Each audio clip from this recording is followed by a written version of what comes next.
First of all, section your hair like this and tease the front part. After you do that, grab some pomade or gel and run it through your hair.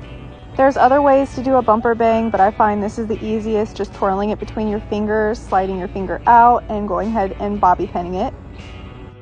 Once you have it bobby pinned, go ahead and spread it out to make that bumper bang effect.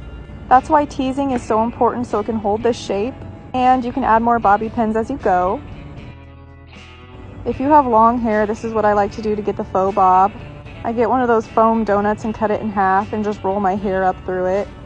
And then I'll just bobby pin the top parts. I usually only do this hairstyle if I'm just trying to take some quick vintage pictures. And then I'll go ahead and do the same thing to the other side. I'll then get a sheer scarf and tie that in my hair as well. I think it looks so cute and vintage.